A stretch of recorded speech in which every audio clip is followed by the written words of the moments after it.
The question is, let's see gas pressure without a container, not demonstrate that you can have a gas pressure gradient, which is useful for the fundies who thought you couldn't have one in a container, but ultimately is not debunking anything, because the question on the table is, how do you have gas pressure without a container?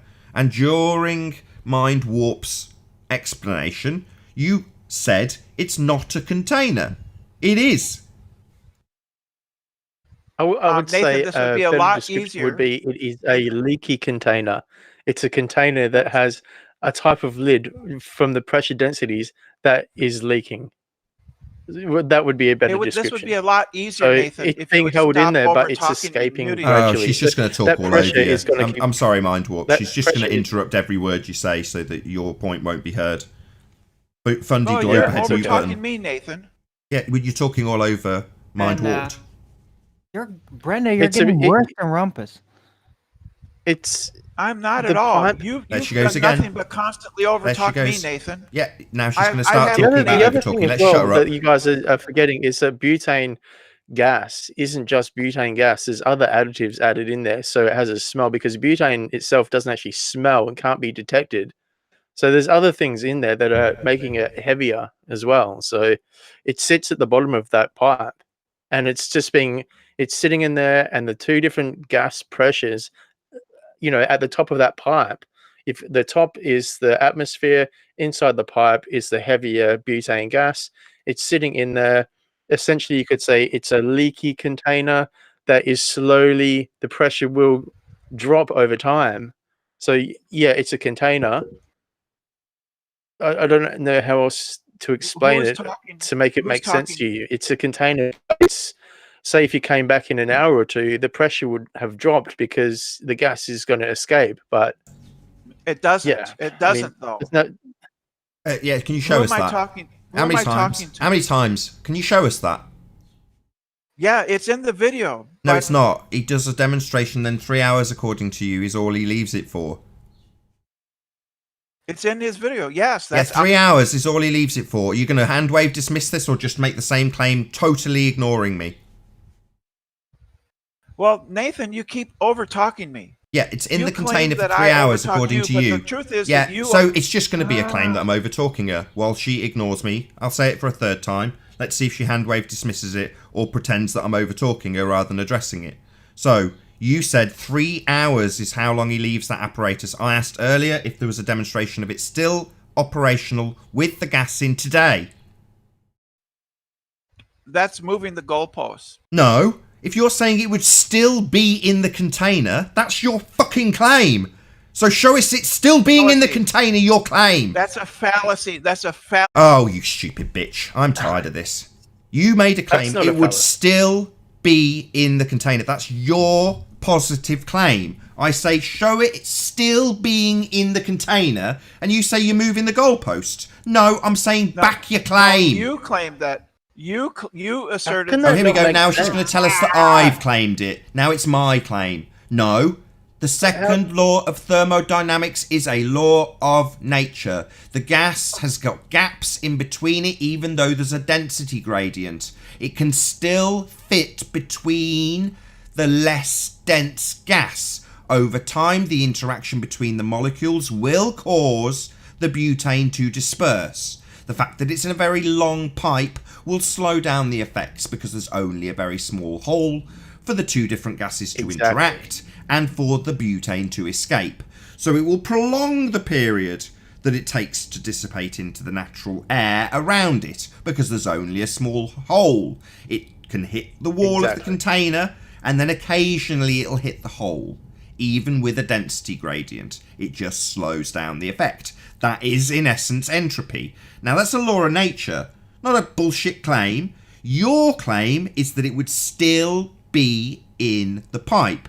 So when I say, show me it still being in the pipe, you say, I'm using fallacy, it's a straw man, it's moving the goalpost. No, I'm asking you, well, of course you rumpus me at the conclusion, to back your baseless assertion that it would still be in the pipe.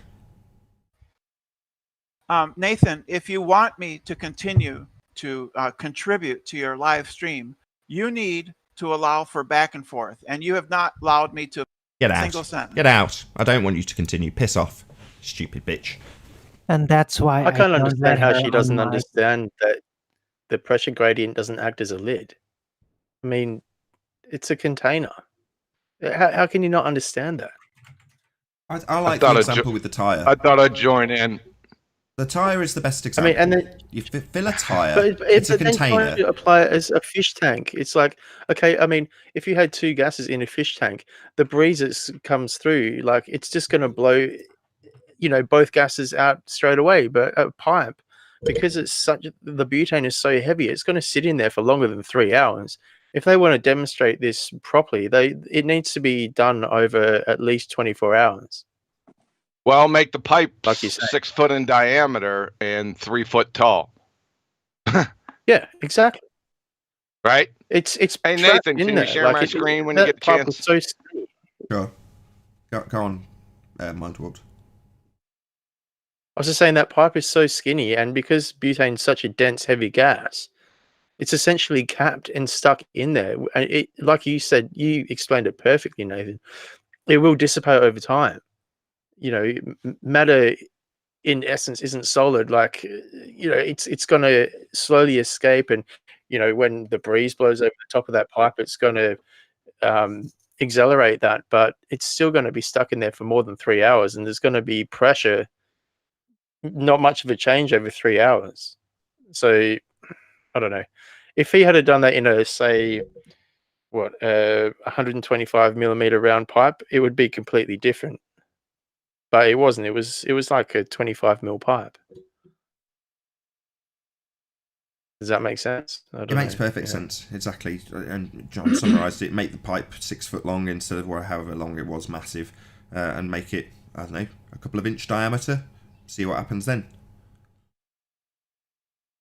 Not only that, but PVC pipe left under the sun dries up, gets brittle, and cracks. So entropy is totally taking place. Either way, it's going to escape. I just want to make my example because I just think it's the best example. You've got a tyre, you fill it with air, it's obviously holding 30 psi, and then you get a nail in the tyre, and it's got a small gap for the particles of gas to escape. Now that doesn't mean that it's no longer a container, it just means that part of the container has got a route out for the particles. So the particle hits the rim, then it hits the tyre, then it hits the rim, then it hits the tyre. Now most of them are doing that all day, every day. But every so often, one particle will hit the hole instead of the rubber or the metal. And when it does so, it escapes. Entropy. It's just going to hit that hole less often than if it was a massive inch-wide tear, in which case there's so big of a hole that your gas is much more likely to hit the hole.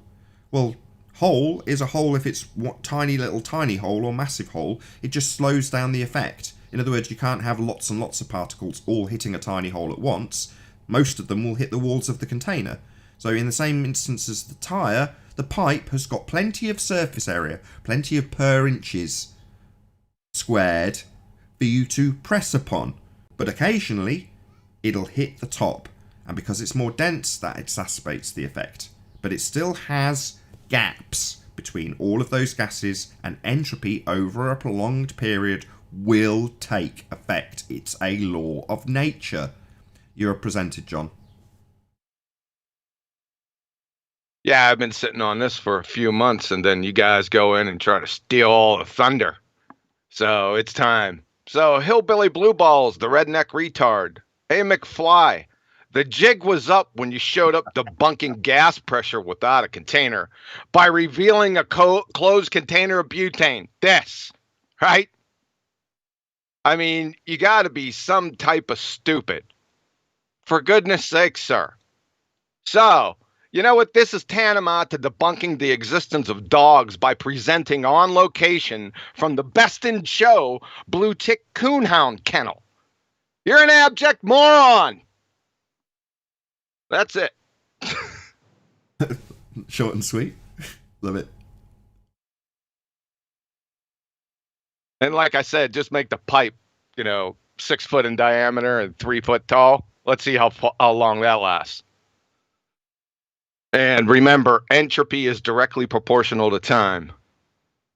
Thanks. That's it.